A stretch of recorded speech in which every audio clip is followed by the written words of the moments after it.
Dr. Vishnu, and our guest today, Professor Sridhar Acharyulu, who also happens to be my dean at Bennett University. Uh, there are there are few things about Professor Sridhar Acharyulu which should be known to all of us. One is that he's a prolific writer. He's a prolific writer. He has written 40 books, not just in the English language, but also in the vernacular language, especially Telugu, on topics like law, media law, RTI, etc. Professor Sridhar also has an experience as a journalist in enterprises like Inadu, Indian Express, etc. Before becoming the professor of law at Nalsar University, one of his most significant tenures was when he became the Central Information Commissioner under the RTI Act from 2013 to 2018. That was one period where Professor Sridhar gave some of the best RTI jurisprudence that is available in public domain till now. And he's a highly respected person in that regard and a very upright person. And his passion for RTI continues till date. As his junior colleague, I keep on seeing him being very enthusiastic in taking up any opportunity of dispensing the information and awareness about RTI, which is something really to draw inspiration from.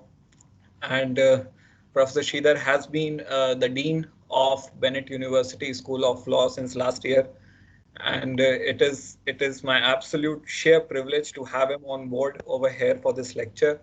And I'm sure that we'll be having an immensely enriching session, especially when it comes to the detailed exposition of Section 2F of the RTI Act, which discusses what information is. So that's it in the introduction, and I leave the floor open to Professor Sridhar for further discussion. You're welcome, sir. Thank you very much, my dear friend, colleague, Mr. Umar. It's a pleasure to be with you, all of you, in this morning. It's a pleasure to talk on the right to information, which is a ray of hope for democracy, which continues to be a ray of hope for democracy in spite of its shrinking scope because of the government's attitude. Unfortunately, no government is comfortable with right to information. The governments are generally not comfortable with any institution that can question them. There are, in my view, three institutions who can question the activities of the government. One is the citizen, who is expected to exercise freedom of speech and expression.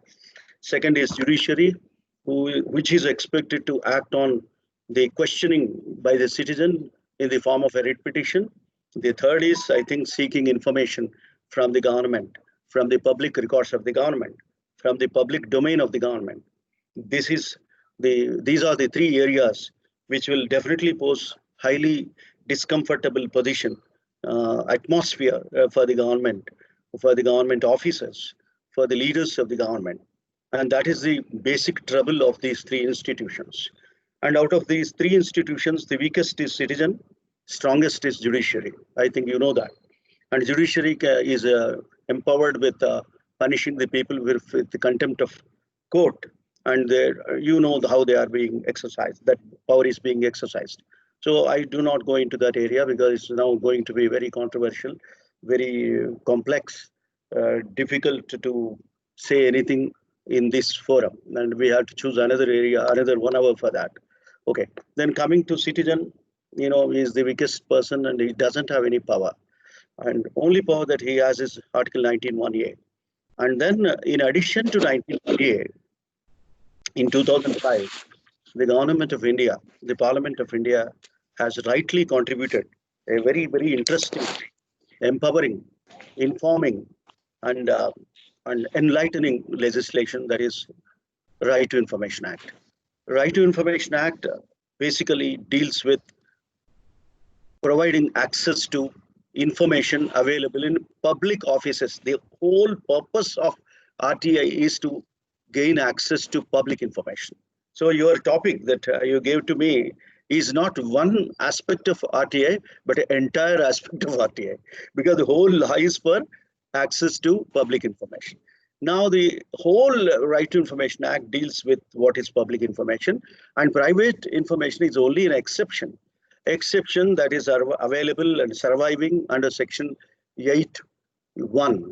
That is the only one subsection that is expected to what is that stop access to information on a limited in a limited way on explicit and specific conditions which cannot be expanded. That is a very, very important thing that we should understand. I hope the professors who know the criminal liability, law of principle of criminal liability.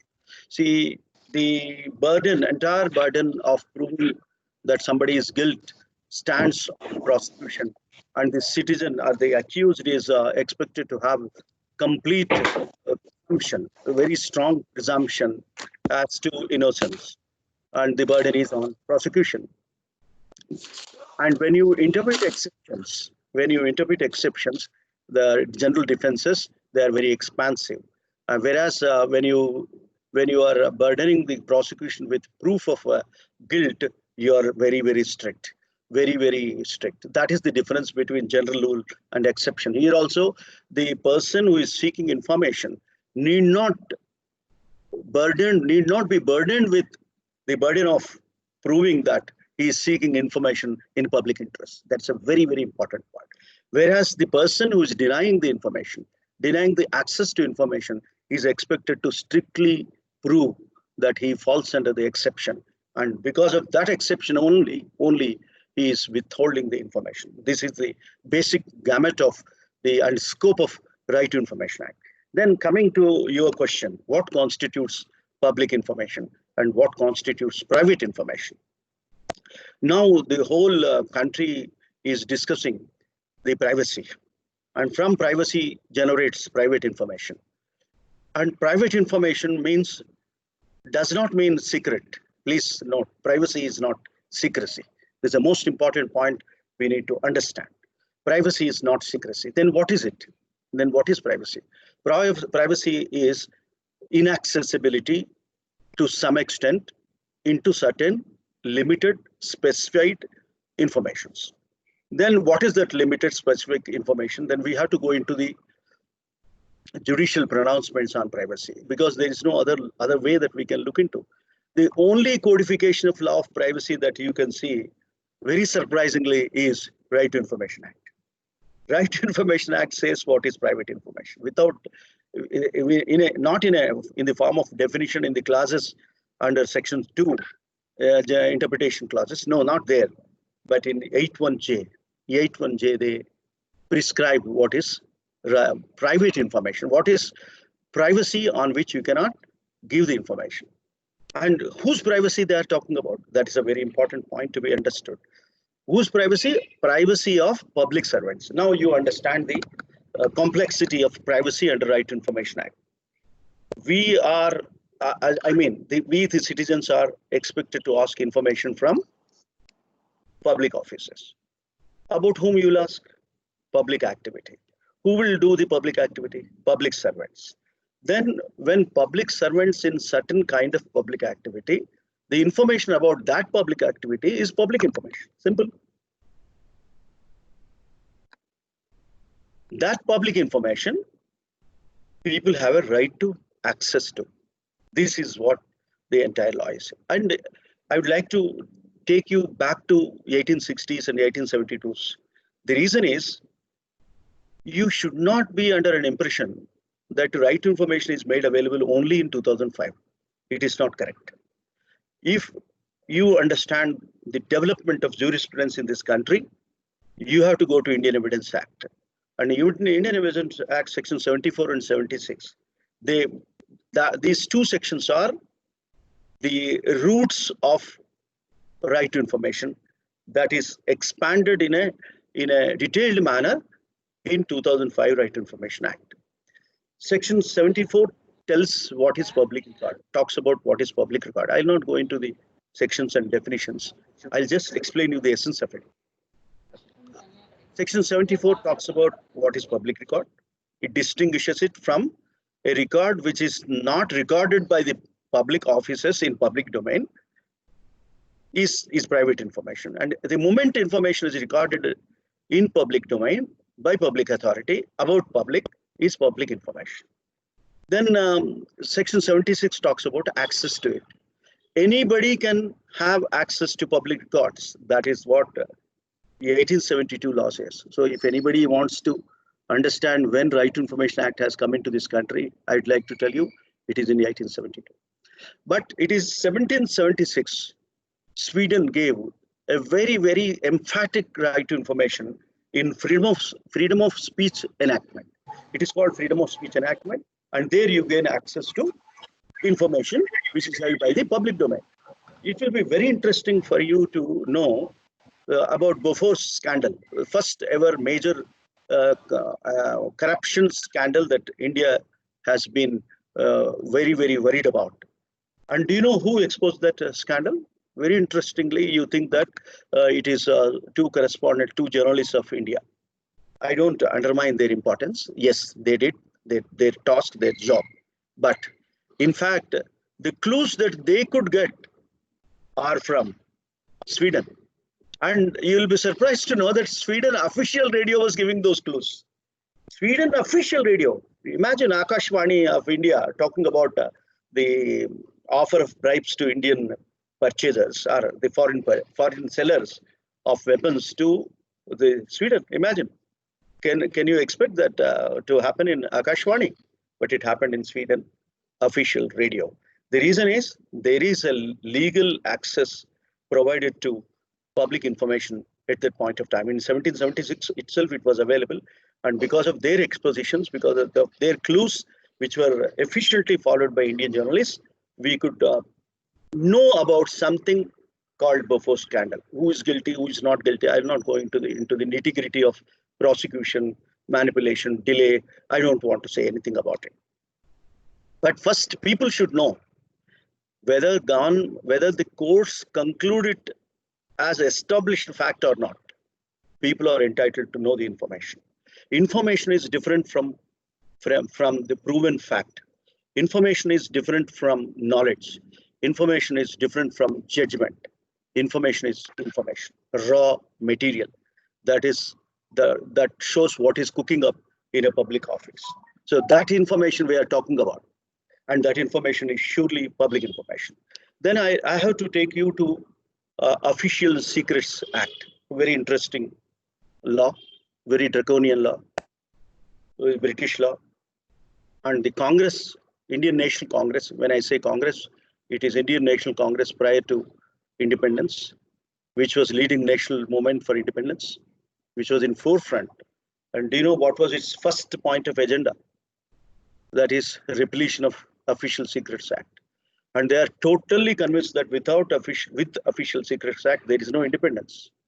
They were totally pleading that the first thing that has to be done by the independent Indian government is repeal of Official Secrets Act. You know pretty well that Official Secrets Act is still alive and kicking. Yet we have Right to Information Act.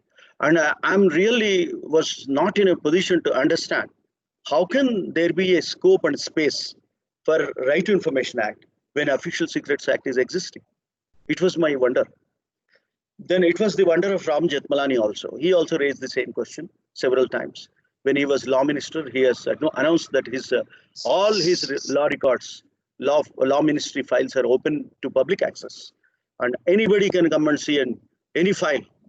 That's a fantastic announcement by a lawyer turned minister. I really admired that, and it was a revolutionary statement. But do you know what happened afterwards? The entire bureaucracy prevailed over him. Entire political lobby prevailed over him, and the government also prevailed over him. The other parts of the government, other than Ram Jethmalani, and he has silently shelved that announcement. Nothing happened. There was no exposure to the records, law ministry records. Leave it out. When Right to Information Act was introduced in 2005 in the Parliament, Ram Jethmalani also thought that Right to Information Act replaced Official Secrets Act, but he soon realized that it was not so. But still there is one great thing that happened with Right to Information Act 2005. That is, when there is a conflict between Official Secrets Act and Right to Information Act, which has to prevail? This was the question, the very interesting question. The entire, what is it, capacity of, our entire strength of RTI depends on this question. And luckily, to the great fortune of democracy of this country and freedom of speech and expression of this country, the constitutional governance of this country, Parliament has rightly decided to give primacy to Right to Information Act, to override the secrecy provisions, to override not only secrecy provisions of Right to Information, Official Secrets Act, override any secrecy provision anywhere existing in the country, and the secrecy provision that is going to come into this country will be subject to primacy of prevalence of Right to Information Act of 2005. This is a fantastic strength that Parliament has given to Right to Information Act. I admire this provision, and this is the strength of RTI Act. Now come to the question of official secret. What a wonderful statement it is. The official secret. When it is official, why should it be secret? It's an oxymoron. Oxymoron in my view. Once it is private, I agree. Unofficial, I agree it should be secret. If it is private, I agree it should be not disclosed. It should not be accessed. When it is official, why not? That is the question. The only exception that I can see to the official information as public information is security of the country. I totally agree. Security of the country is at most important, and any information about the strategic defense of India should not be revealed, should not be accessed to. So this is the basic and primary exception to Right to Information. I totally agree about that. I agree with that, because we cannot, if you open up your secrets of defense, and you cannot survive in this country, you cannot retain your sovereignty, you cannot retain your independence, you will turn to slaves again. Okay, that is one aspect. Then come back to dichotomy of public and private information. Privacy is a limited area of an individual. Public is the entire universe is public. So this is the contrast between public information and private information. And if you go to the jurisprudential and conceptual understanding of public record, you will come to know that whichever is recorded by public, which I told you in the beginning, is public information. I'll give you an example. Marriage is registered. Marriage is registered because of compulsory registration of Marriage Act. Marriage is also registered otherwise. If you go to the origin of registration, registration is nothing but creating acceptable, admissible, authentic evidence of a transaction. That is the meaning of registration. Why do you register marriage? You register marriage so that you will have no difficulty in establishing that A is married to Mrs. A. That's all. Nothing more than that. It doesn't validate marriage, but the transaction of marriage is established. I, as an information commissioner, I confronted with a very interesting second appeal. One husband came to me in second appeal. He was asking for the certified copies of marriage certificates, please understand the plural, marriage certificates of his wife. The very interesting question, I was really surprised. Then I said, are you sure that it is plural or singular? Is it a mistake? Or is it really plural? I said, no, sir, it is plural. That is the whole problem. I have my marriage certificate with my wife. Why is it a certificate copy? I have original with me. I want to know the certificate copies of my wife's marriage earlier to her marriage with me. That's what I'm asking. Very interesting.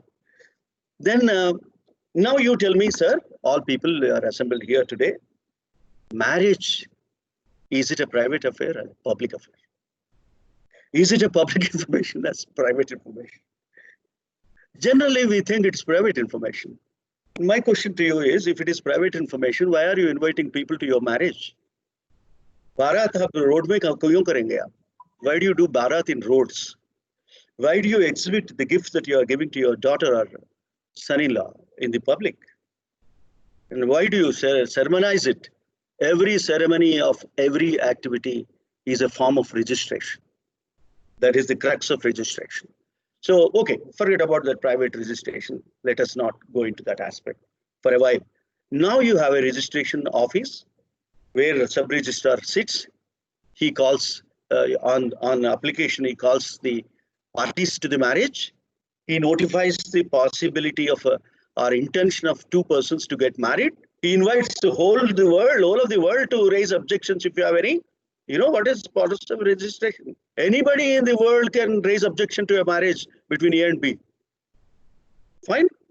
After 1 month, if he doesn't receive any objections, he will perform the marriage. And how does he perform the marriage? They'll come, they'll sign a certificate, they'll sign a document, register. They sign a register to proclaim that they are in wedlock. That is a valid wedlock. Of course, you can question the marriage, even the marriage registered on other grounds with reference to its validity on other grounds. I'm not going into that aspect at all. If someone is asking for copy of certified copy of registration of a marriage, especially when wife or husband are asking, how can you deny? This was my question to sub-registrar. Sub-registrar says, well, sir, marriage is private. It is concerning two parties. Then I said, why are you fixing the notice board on the notice board? Why are you inviting objections from the whole of the world? He doesn't have an answer because he doesn't know the basics of all this public information. He doesn't know the basics of public information. I have to teach him, and then I directed him to give. Now, what does he do with these certificates? That is none of your business. He will frame it and hang it to show that his wife is married to 5 persons earlier. I don't know whether he does it or not. But he can at least question in the law about bigamy, polygamy, which is a crime under Indian Penal Code. Even if you say it is a Muslim, let us say for a while. Suppose it is 5th marriage, it's again a bigamy. Bigamy to polygamy. He can question it. And any right or any process in persuasion of establishment of right is public interest. And that is where another very interesting expression comes into our domain, that is public interest. So in public interest, I can get private information also. Number one statement, public information in public domain is accessible, exception is privacy. Then if privacy is an exception as a rule, there is an exception to it, that is public interest. Now you understand the sequence of the access that is supposed to be given to information, including private information. Oh, fine. Now, let me go back to the definition of information. Definition of information simply says every record that is available in public office, public authority is information. That's all. Every record that you have in public office is information, courts information. You can access to it. Then look at the other interesting aspect of Right to Information Act, Section 2F. Umar wanted me to talk on Section 2F. It's a good question. A very interesting question, very important question. There is second part to Section 2F. People generally do not look into it. Do you know what is that?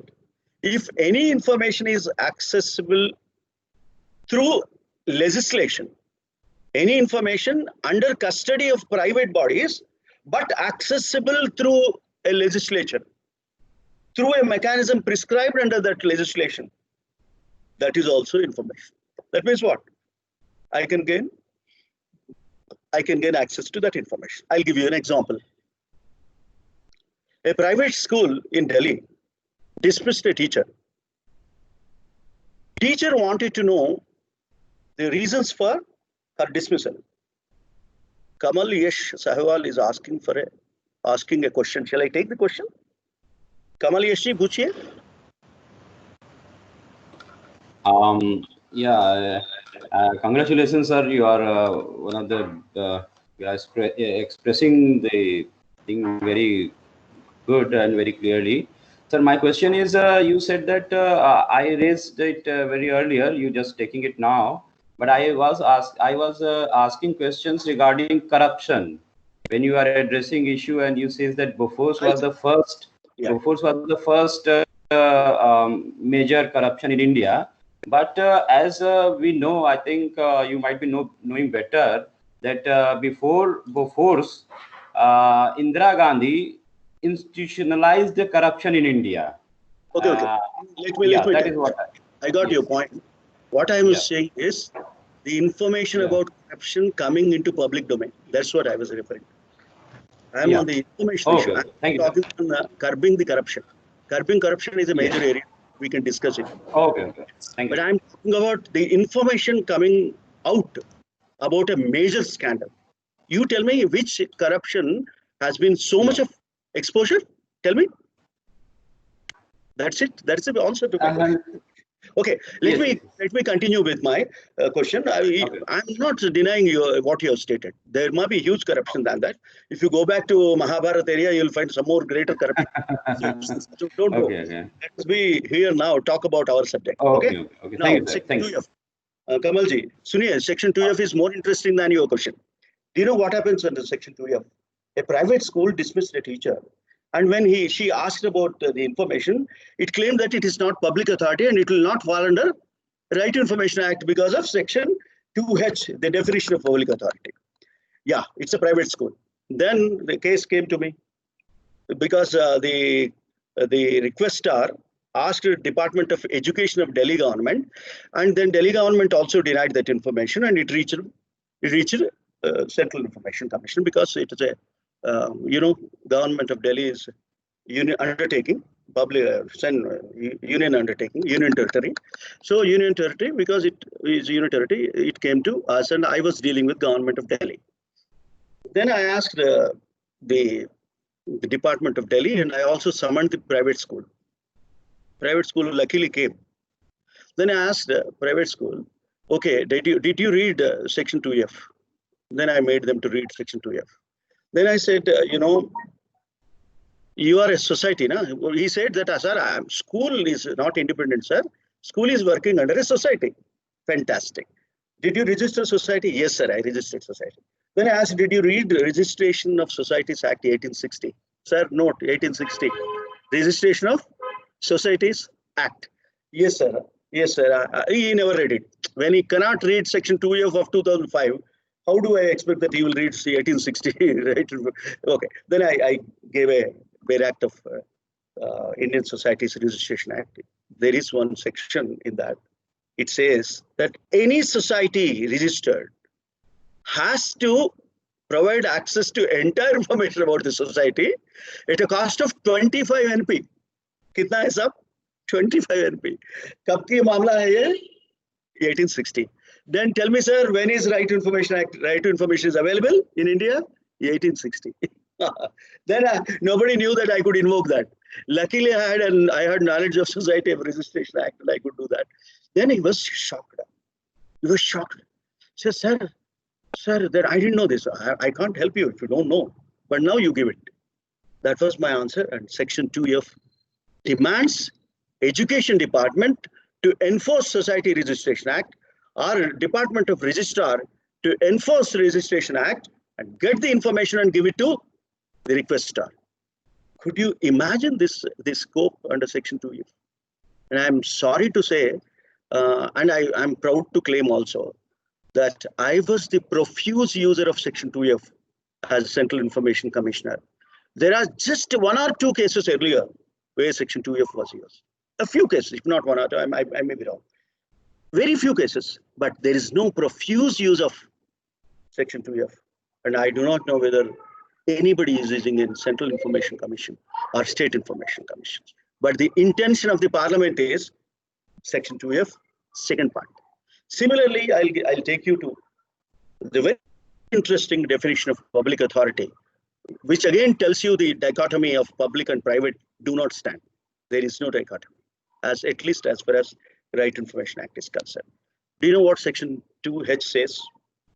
Again, I'll not take you to the text. You are all having access to the internet. You please go back and read the text afterwards, not now. Don't do it now. You will miss another point. Now, Section 2H says if any NGO, NGO means what? Private body, non-governmental organization. NGO means non-governmental organization. It also means every governmental organization is a public authority. It also means a non-governmental organization is also public authority, provided it is constituted by law, constituted by GO under a law, funded and controlled, funded or controlled by, please remember, or, not funded and controlled, because R makes a lot of difference, and makes a lot of difference. Provided, or what is it? Controlled by government is a public body, is considered public authority. Funded, substantially funded by government is also a public body. Now BCCI, just an example. BCCI is a private society. Then I said, the moment you call society, I'll draw section 18, is a section under 1860 Societies Registration Act. They are scared of 1860. Then what? Then he says, I'm a trust. Then Trust Act also says, throw the information to the people. If you are a trust, give the information. Then they say something else. They say, the question is, we are not financed by government. Then I said, who will select Indian team? Simple question. Indian team is selected by whom, sir? BCCI. Indian team is selected by BCCI, not BCCI team. Indian team. Understand the difference. When you select Indian team, how is that you will not be an Indian public authority? Yaar, kya baat hai? What are you talking? And how is that you make crores of rupees by organizing what is competitions like test matches, one-day matches, 20 matches? How do you do? Because whole India is represented by your team. Your monopoly over selection of Indian team is substantial financing, indirect substantial financing. Everybody accepted it in principle. Everybody, Supreme Court also. But still it is not to happen. That's a different thing. We'll study exclusively BCCI in a separate occasion. Now you are a public authority. Tell me, why are you not giving information about why you are selecting a person, why you are not selecting a person? What is the income that you made and how much you spent on cricket? How is that you have converted cricket into a commerce, a sport into commerce? Tell me. People's money and people's interest. That is about section 2F. Fantastic section 2F. Okay. Then come back to privacy. That's a very, very interesting area of our discussion today. I don't know how much of time you are giving me. So far, I consumed 34 minutes. Umar, do you think I can go for another 10 minutes? Sir, you can speak, sir. We have time. Actually, thank you. Getting interesting. Yeah, because I have right to information to know about my time, Of course, you have that, sir. That's good. Very good. Okay, now come back to private-public dichotomy. I'll just take you an example. Instead of talking about principles, concepts, philosophies, let us go to example. One person wanted to know how many charge sheets are pending against a particular public officer.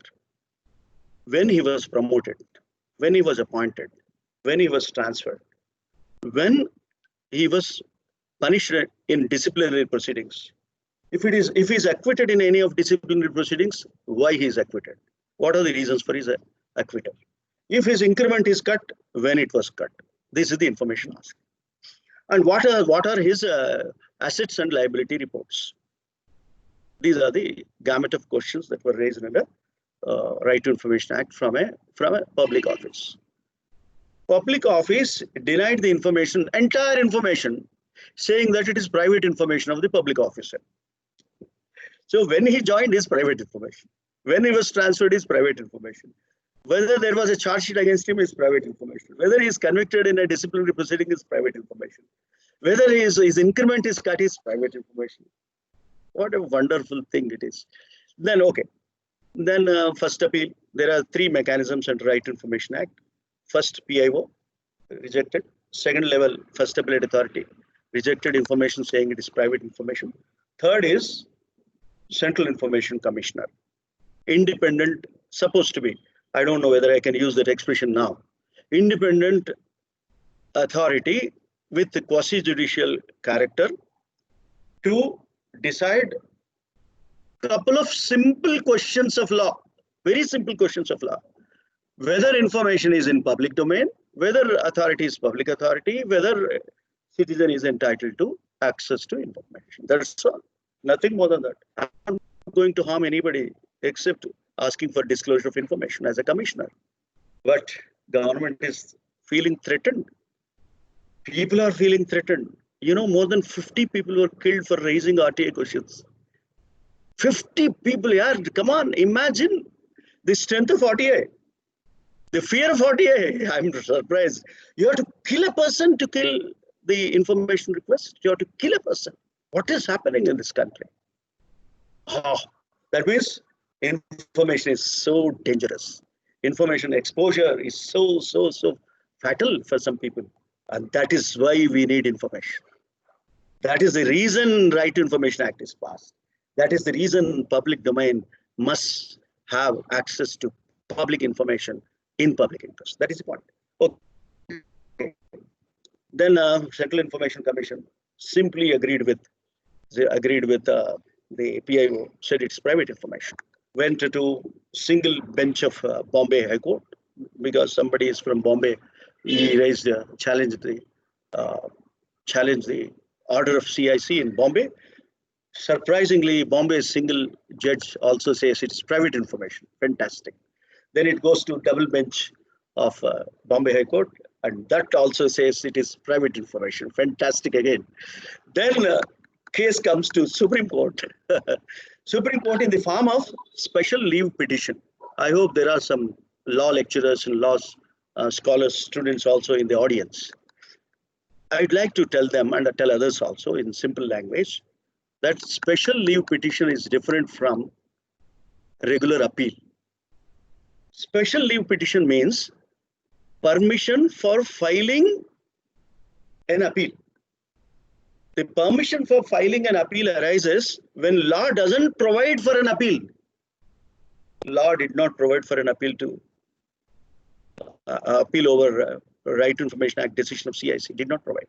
But there is a judicial review provision under Indian Constitution, which is an essential feature of the Indian Constitution. You can exercise it. Yeah, that's what is exercised by that person. His name is Girish Ramchandra Deshpande. I'm giving you the name. Very interesting case. Please make a note of this case also. You can make a study. So Girish Ramchandra Deshpande was denied access to information about public officer on the ground that it is private information by the division bench also. Then against the review, judicial review by a high court, there is no possibility of appeal taken to Supreme Court. That's again another denial of appeal. Then when there is no provision for appeal, what you have to do is ask for a leave petition. It is called LP. LP where? In the High Court itself. When you ask LP, High Court will give you permission only when a substantial question of fact of national importance is involved. It will give permission. Denied. That permission is denied. Okay. Even if it is not denied, you can come to Supreme Court and ask for special leave. Leave of High Court is ordinary leave.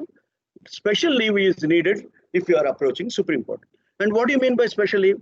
Whether the decision given by the authority, concerned authority, involves a national substantial question of law of national importance. That's what Supreme Court has to examine. It said it doesn't involve national question of substantial question of importance. National importance is not involved, rejected. Now, look at the wonder. Supreme Court also says, that means in principle it agreed that the information about the functioning of a public servant in public office is private information, which is basically wrong, factually incorrect, and absolutely ridiculous to say that his office activity is private information. Absolutely ridiculous. I think everybody on the earth with common sense will agree that date of joining of an office, a date of remuneration that or the amount of remuneration he's receiving is official information, not personal information. Very, very unfortunate that Supreme Court also did not look into this basic aspect. Very unfortunate. I'm very, very pained, sad, and I'm surprised with this decision. Now, let us go to some technical aspects. Whether Supreme Court judgment is a precedent, then I have to tell you what is precedent. Precedent means if a court of law decides a case with a new point of law, that point of law will be operating as law all over the country if it is Supreme Court, all over Maharashtra if it is Bombay Court, so on and so forth. So only two courts, constitutional courts, High Courts and Supreme Court, their decision has precedential value. There are three sources of law. One is Parliament, that is legislature. Second is judicial precedent, that is what just now I explained. Third is custom. Though I'm not going to explain all these things. So the people started quoting Girish Ramchandra judgment given by Supreme Court in the form of dismissal of SLP, not appeal. Please understand the difference between dismissal of full-fledged appeal and dismissal of SLP. I'm taking you to these technical matters only to make you understand how difficult it is to fight for information. Okay.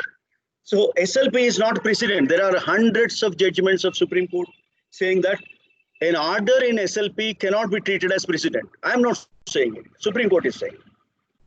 Fine. But look at the wonderful thing that happens in our country. There was a privacy judgment, Puttaswamy versus Union of India, 2017, 16 or 17. Okay. 9 judges bench gave a revolutionary judgment saying that right to privacy is inherent in Article 21, Article 19, Article 20, Article 14, whatnot. Yeah, fantastic. I'm happy. I am not worried at all. But my worry as a student of Right to Information Act and as a practitioner of right to information, or as a person experienced for 5 years in dealing with thousands of second appeals, is that Supreme Court quoted Girish Ramchandra Deshpande as a precedent. That is my worry. Okay. Now, I have established in one of my second appeal judgments, not one of, 4 of my second appeal judgments, that Girish Ramchandra Deshpande is not a precedent. I wrote a judgment. Then my office threatened me, sir, you are going to commit contempt of court. I said, I'm on law. I don't have any contempt of court. I don't have any contempt for court. Then I went on and I gave 4 judgments. To my fortune, I do not know. To my knowledge, I can say not fortune. To my knowledge, it is not challenged till now. And there is no surprise if it is challenged in a writ petition. There is no surprise. Okay, leave it out. Now, Supreme Court in Justice Puttaswamy case quotes Girish Ramchandra Deshpande with approval. With approval. What to say? What to say? Okay. Now, what is privacy? They come back to basic question. To your great surprise, I am going to tell you that 9 judges of Supreme Court did not define privacy. And again, to your surprise, I would like to tell you, 9 judges of Supreme Court wanted 545 members of parliament to define what is privacy. What is not possible for 9 people who are experts in law it has to be made possible by 545 lawmakers who doesn't know the law. They make law, but they don't know the law. I'm sorry to say that. And tell me, will it happen? If it happens, how does it happen? I'm not sure. Okay, that is the definition of privacy. Now, you have a Sri Krishna Committee report. You have a data protection law. Now, do you know to what privacy is reduced to? It is reduced to data protection. And what is the data protection, sir? It is not protection of privacy. It is protection of secrecy of data. It is protection of commercial utility of data. That's all. So commercial utility of data has nothing to do with public access to information. Nothing to do. That's another debate. I can go on further. I'll refrain myself from doing it. Okay, then come back to Girish Ramchandra Deshpande. There was a similar petition before the Central Information Commission again, seeking the office-related information of a public servant. And Central Information Commission jumped into conclusion, saying that, quote, Supreme Court has given, so, do you know most of the Central Information Commissioners, MPs, they do not know the difference between SLP and SLP dismissal and other that, which I am talking about. I also did not know until I researched into this thoroughly. Then you may ask, why are you research? Why did you research? What is your interest? My answer to this question is, if 20 second appeals are filed, are taken up by me in a day, there are some days I took 50 cases also. So average is 20 to 25 cases. So when I take 20 to 25 cases of second appeal before me, at least in 15 cases, public authority was pleading Girish Ramchandra Deshpande as a precedent, saying that according to Girish Ramchandra Deshpande, I will not give this information. Tell me, sir, is it not a threat to right information? It is a grave threat to right information. That was the reason why I wanted to study, and I studied and discovered it is a dismissal of SLP. It can never form precedent. Then, so the CIC said dismissed, quoting Girish Ramchandra. The moment CIC dismissed a second appeal saying Girish Ramchandra Deshpande, do you know what happened? There is one department called Department of Personnel and Training, which is nodal agency for implementation of Right to Information Act at the national level. Do you know what it did? It released an office memorandum based on the judgment of CIC, which is based on judgment of Supreme Court in Girish Ramchandra Deshpande. The meaning of information, don't give this information to people. That's all. Don't give this information to people. It was circulated to lakhs of public authorities in India. And once office memorandum is, if I tell you this, please don't mistake me. I am not committing contempt of court. Office memorandum of DOPT is more powerful than judgment of Supreme Court. Sorry to say. And especially when it quotes a precedent by Supreme Court judgment, more powerful, absolutely powerful. And 90% of the cases filed under a Right to Information Act, not cases, applications are rejected on this count. Public authority, First Appellate Authority supports, and they do not come to Central Information Commission. Information Commission gets only 20% of the, or 10% of the entire RTA applications come to IC, and IC, 75% of the cases are blocked by Girish Ramchandra Deshpande judgment. There is one interesting statement in law, that is, if there is one precedent, one judgment in your court packet, which is operating as a basic obstruction to access, you simply remove it, shoot it, hot, Girish Ramchandra Deshpande, bring out from your court packet, shoot it. It is called pocket pistol decision. So you have a pocket pistol, come on, remove it, shoot the information request, shoot the information request. So all information requests are being shot dead at PIO level, at First Appellate Authority level, at second appeal level, that is IC. And you know what is happening in High Court and Supreme Court also. So this is my concern, that's why I researched, I gave orders. Now, office memorandum is a baffling factor. So this is the position of public information about public servant, which is supposed to be in public domain. That is a problem.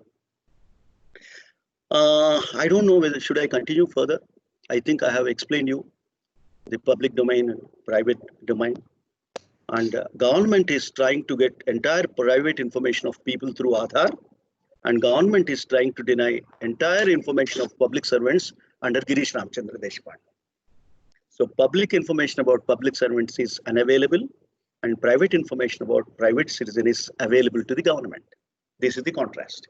So you tell me what constitutes private information, what constitutes public information. Thank you very much for your kind listen a patient listening to my 51-minute talk. Thank you so much.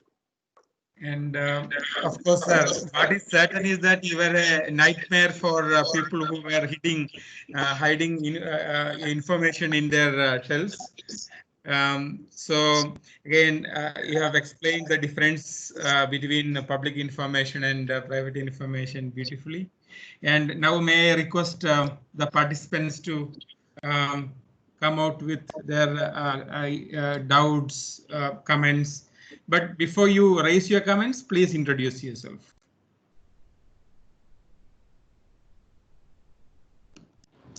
Anyone? You can raise your hand. Yeah, Kamal Yash. Could you please, before you speak, could you please introduce yourself? I'm Kamal Sahawal. I'm audible? Yeah, please. I'm Kamal Sahawal and I'm a registered High Court lawyer since 2007. And I have just completed my PhD. You might be looking at it. This is my PhD on sale of human organs in India, legal, ethical, and human rights issues. And I have at least 2 years of experience in teaching in law school. So that is my intro, I can say. But it's such a nice presentation, you can say lecture on the RTI, and it's very rare these days. People are so knowledgeable, so competent and critical on the government and having so thorough knowledge of law and the system. So that is what I want to say. Thank you. Thank you very much, Kamal Yash Sahawalji. You are an advocate, you are a teacher, you are a writer, you are a scholar. Thank you very much. Anyone else want to raise their doubt?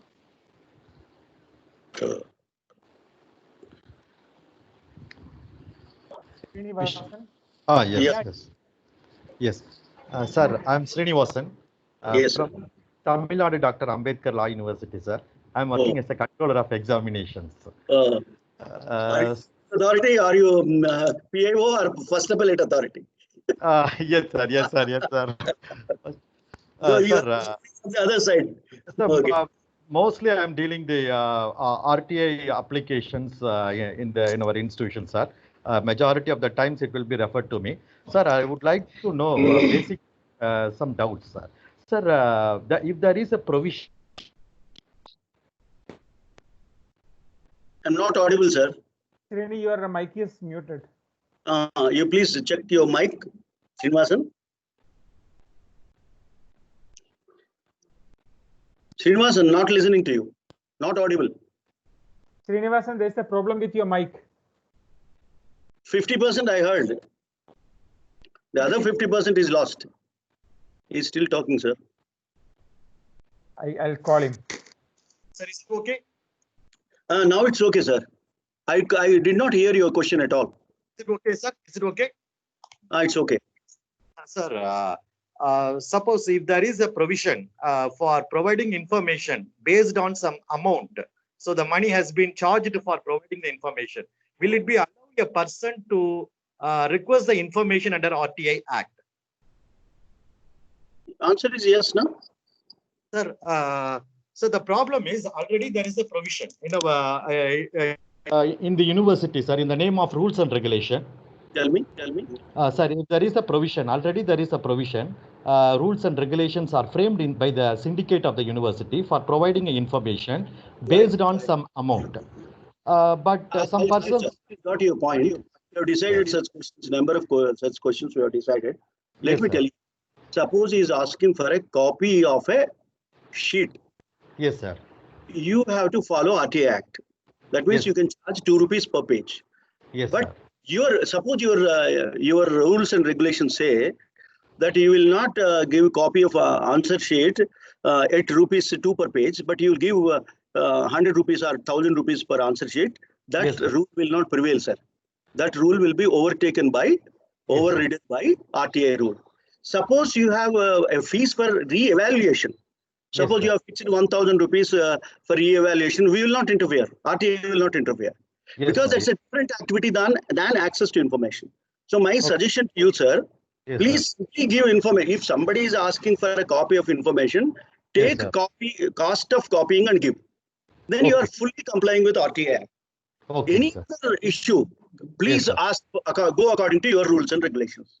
But Yes, your sir. rules and regulations will be overridden by RTA Act.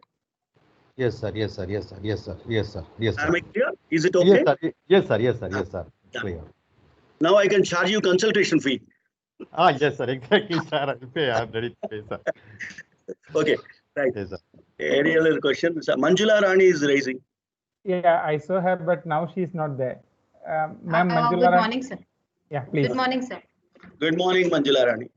That was indeed a very great presentation, sir. I have a small doubt. Recently, there was an incident Ma'am, wherein one of the introduce yourself?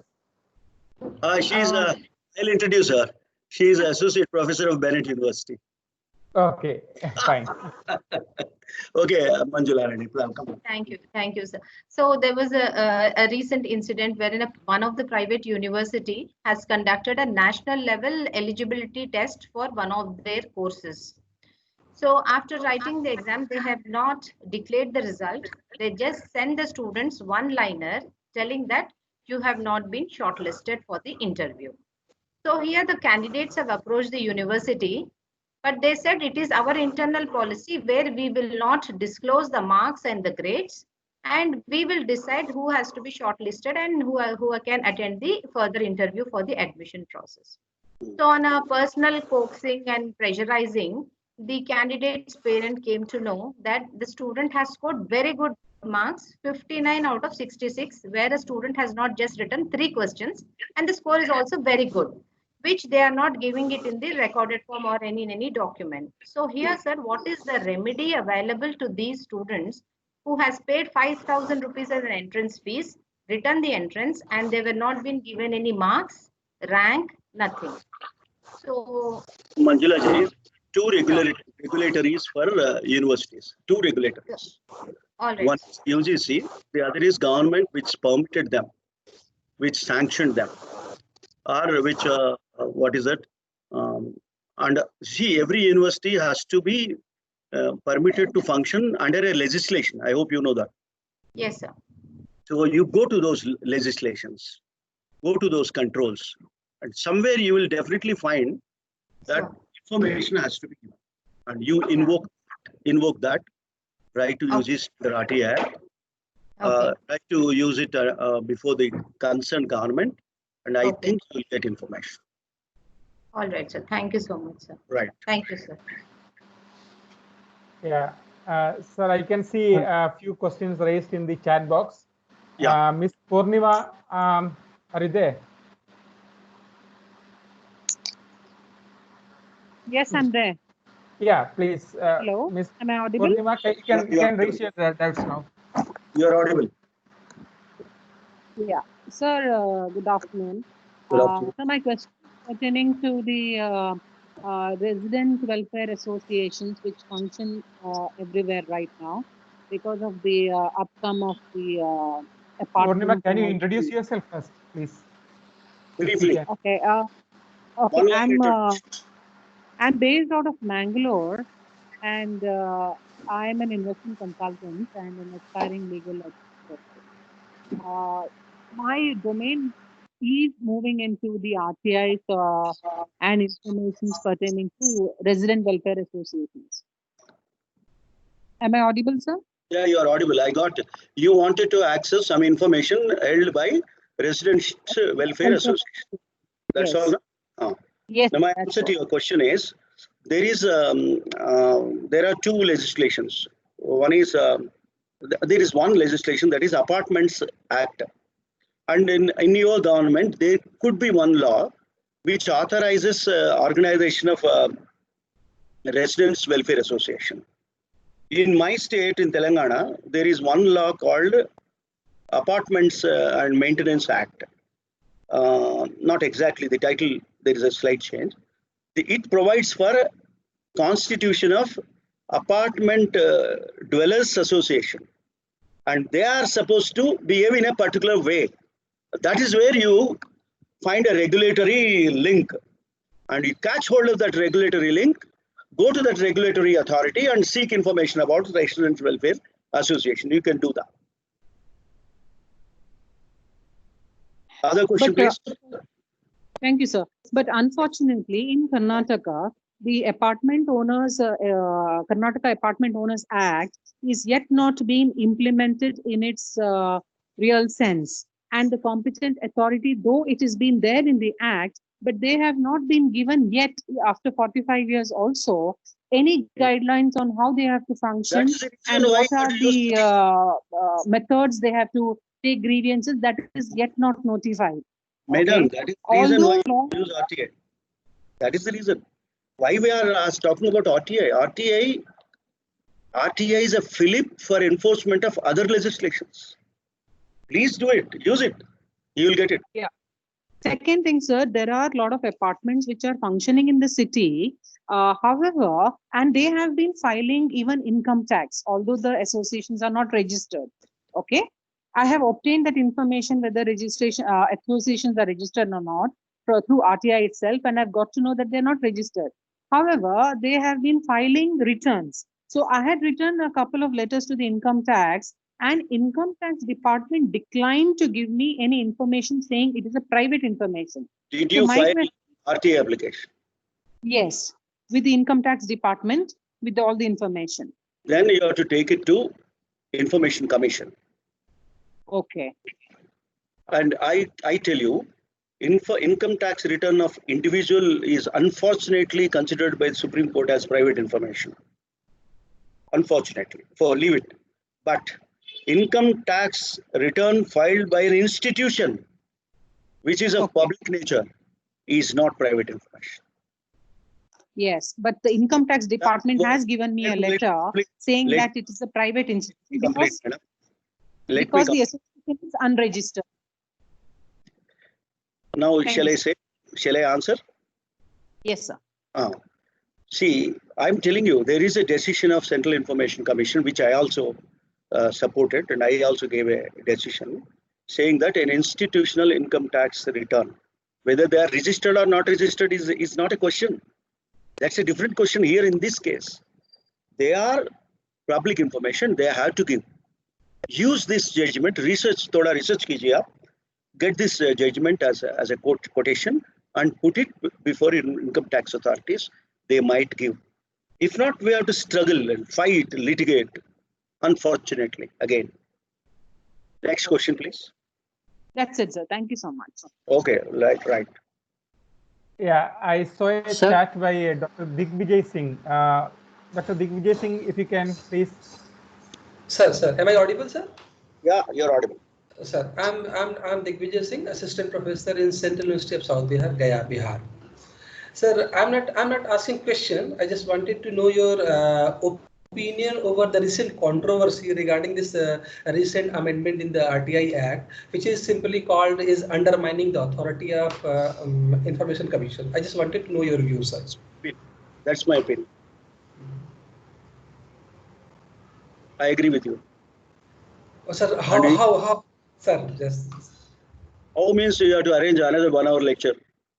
Okay, sir. Definitely, sir. I will join. Must. Thank you, sir. Anju, ma'am. Sir. Yeah, Digvijay. Anju Bali Tiku. Anju, ma'am. Please Good ask, morning. madam. Namaskar, Professor Acharyalu. Namaskar. It was nice to see you and hear you after a long time. Last time I happened to see you in NLUD in an international conference. Anyway, my observation at this point of time, and I would like to hear from you, that RTI certainly was envisioned with a wonderful and bona fide intent to seek information, to bring in accountability, transparency, etc., etc. But being from an institution, I am from Faculty of Law, University of Delhi right now, as an associate professor. Now, my observation, rather a question to you, is that dealing every day with, say, thousands of students every day. This RTI, thousands of students every day. And I happen to be the convener of grievance committee. Now we understand and realize that over a period of time, this RTI has become a tool in the hands of various interests and specifically students. To shoot a mail or to send an application with a 10 rupee and let the entire institution be bogged down with this RTI processes wherein you are asking every nasty information which may not have any relevance to everyday academic affair of the institution. How do we handle such issues that RTI has become a tool to harass the faculty members, I believe? So what is your opinion? How can we deal with this? Yes, yes. This is a fact. What you are stating is a fact. Now, how to tackle it is a very good question. I also understand, agree with you that it is very difficult question. Abuse also is there. I agree with you. Abuse also has to be tackled. Now, one way is Section 4(1)(b). Section 4(1)(b) of Right to Information Act says, out of your experience of running an institution, while dealing with number of people coming up with number of grievances, you have to develop or increase the quantum of information to be kept in public domain. That is one major solution to cut short unnecessary information requests. I'm not saying that it will completely wipe it out. I say it will substantially reduce. Now, there are 2 points, madam. You are a law professor. I need not explain you much. See, there are 2 points: grievance redressal mechanism and right to information. The people raise questions under RTI Act only because grievance. If you are not agreeable with only, I'll say substantially, I can say, for grievance. So every public institution like university must strengthen its redressal of grievance mechanism and provide some solution there in redressal of grievance mechanism. That is second method of reducing the profuse use of RTI for students' grievances. That's what I can say. And one more thing, under Right to Information Act also, there is one great limitation on the right to information. That is, the information held by you alone will be asked for, not your opinion, not your comment, not anything else. You need not even generate an answer. You may have to collect some papers, but don't generate an answer. That's a major limitation, madam, that can be efficiently used by the universities. Thank you, Professor. I have an ancillary to that, if Vishnu may permit me. Yeah, ma'am, please. Okay. Just wondering whether we can think of a mechanism within the RTI wherein certain, from an institutional perspective, a couple of students or identified individuals within the university setup, those who are keen or anxious or who are known as RTI activists, for at every drop of a hat, every feather being unfurled, they would file an RTI. Can there be something thought about curtailing their, say, frequency of filing an application, something like that? What do you think? Madam, a law professor asking this question, I have my own worries. The moment you give a tool in Right to Information Act, as part of Right to Information Act, to punish people for asking questions, do you know what cases you will have? You will have only cases of punishments, no case of giving information. This is the problem with the governments that are, what is it they are doing? They are doing the same, madam. Please don't think of like that. I request you to give up this idea.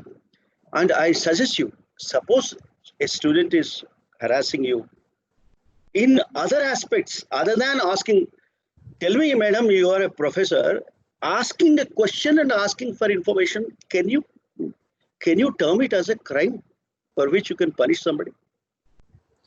Can no, you? Professor. Madam, conceptually we should be clear. Conceptually, that is where I'm saying that we accede to the request. But how many? Say if within. But let me explain. My point is very difficult to convince you. I know that. So I need more time for that. So when you student is, I agree, student is causing discomfort to you. He is grabbing your time. He's making you to work hard on an aspect for which you are not appointed. You're appointed for teaching, but whereas you are here, you are spending most of your time and you are not finding time for substantive time for your activity. On that, I am totally with you. But what is the remedy? The remedy is you have to create a strong mechanism of grievance redressal. You have to respond to every demand for information, every demand for a resolution. That is the efficiency of, that is the efficient governance of a public institution. And where public institution fails to govern on these grounds, they will be troubled under RTA Act. Pakka. And that is the strength of RTA Act. And one should not weaken it. I am perfectly in agreement with you on conceptual level. But again, the problem arises keeping in mind the infrastructure and logistic support and the fact that there are a couple of individuals who are oriented towards mischief only. So it was only from that standpoint that request. If it is a mischievous information, you simply reject it. I'm not asking you to give it. But don't try to punish them, hang them, kill them. Don't do that. Certainly not at any level. Thank you very much. Sir, I have a connected question to what Anju ma'am raised. We know that to prevent such malicious interventions from our people and file applications in the form of RTA applications, we have to strengthen the RTA the RTA infrastructure, RTA system in institutions. And for that, the governance mechanisms have to be strengthened, and the infrastructure has to be built. We know that there are many applications relating to historical data, and we know that most of our government offices are not computerized, and they are understaffed. For a staff to dig into the historical documents and to collect data will will consume most of their available time. And then they have frequent, a huge number of applications pending before them. If they reject the applications, then it is them who, it is those officers who are going to be punished. So punishment is, there is only penalty up to 25,000 rupees. Other than that, there is no other punishment. And that also will not happen very easily. It did not happen very easily. There are so many conditions for that. Sir, penalty, of course, maybe it is just for 25,000 rupees, but even penalty. Not in every case. Yeah, but sir, then there are three factors that need to be considered here. One is the government or the state who is supposed to spend, who is supposed to build infrastructure is doing that. And the second point is that the applicant who is, of course, they have a right to information and they cannot be punished. I agree with you on that totally. But then, between the devil and the sea, you have the officer, the poor, the salary drawer, who is punished with 25,000 rupees penalty, and maybe in limited cases, but there is a provision for that. Sir, for sake of argument, technically, there is a provision for penalty. But if you don't look into conditions under which penalty can be imposed, and if you don't look into how it is being used, if you say it is an obstruction to some activity, it is not acceptable. Now you have to understand there are two issues: abuse of right to information, which madam asked for it and I answered, and second is denial of information, which is already there.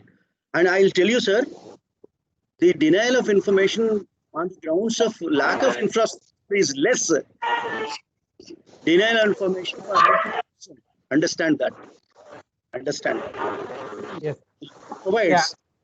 Provides imposing penalty on the person who has the information but not giving. Not PIO always. Not PIO.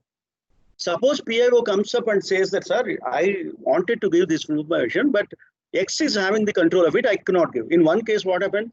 Registrar was asked to give information, but information file was kept in the desk of Vice Chancellor. Vice Chancellor is not releasing, and because of that, professor retired, 2 years professor retired, not getting pension. And he is not releasing the file. PIO is being tortured by RTA applications of professor. And professor is refusing to pay bribe. Now tell me, sir, what to do? I issued a notice to Vice Chancellor saying that you are holding the custody of the file, and according to the facts discovered in second appeal, you are not releasing the file. So I issue a notice. Why should I not impose penalty against you if you do not release the information within 25 days? Do you know what happened? He released the information. He got the pension. Should I do it or not? Sir, please understand, you must have a comparison between abuse, misuse, imposition of penalty. All that you have to study before denouncing anything. Not only you, everybody, I'm generally saying. So I'm totally in disagreement with you on infrastructure issue. You run an institution, you don't want to address grievances. You run a public institution which gives information, education, you are an university, but you don't want to give information. What kind of a argument it is? Sir, I'm absolutely not accepting this. Not yours, generally saying. Generally saying. You register a degree, you have details of degree, graduation of peoples, but you don't give it. You say you are harassed by RTA applications. RTA applications are filed against you because you are not giving information. Why don't you put it in public domain? I'll not ask you. Yeah. Yes, I agree with you. And can we take one more question? Mr. Ram Charan Meena. Hello. Sir. Sir, yeah, namaskar, please. sir. Sir. Yeah, please introduce yourself and ask questions. Sir, I am Ram Charan Meena, working as assistant civil engineer in South Delhi Municipal Corporation. I also did LLM from Indian Law Institute. I have a question, sir. My real question. Sir, a penalty was imposed upon me on the advice of CVC. Sir, you got it, sir? Sir, I have sought an information from CVC. Please provide the copy of documents on the basis of which you have given that advice. CVC or CIC? CVC ko. CVC means Vigilance Commission. Vigilance Commission. I file an RTI before CVC. Please provide the information, documents on the basis of which you have given advice that Mr. R.C. Meena has not taken certain action. Okay. CVC denied that it does not come under information as it is you are seeking justification why penalty was imposed. Then I filed second RTI seeking complete file related to that advice. In that he refused to. CVC said that no scope of repeating under ITI Act. मतलब repeating application हम वहाँ file नहीं कर सकते.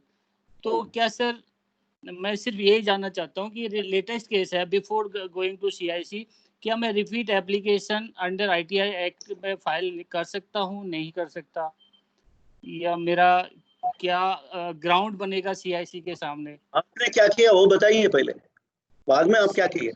अभी ये latest है sir, 12 मार्च का है, उसके बाद लॉकडाउन हो गया, मैं CIC गया नहीं, अभी जाना है. आप क्या करना चाहते हैं आप बताइए, वो बताइए. मुझे वो सर एक्चुअल में जो रॉन्ग फैक्ट के बेसिस पर मुझे CVC ने एडवाइस दी, मुझे वो फैक्ट जानने हैं कि किस इंफॉर्मेशन के बारे में आप क्या करना चाहते हैं वो बताइए. मैं CIC में अपील फाइल करना चाहता हूँ। So that's what you have to do. Good. You are on right track. Okay, sir. Thank you, sir.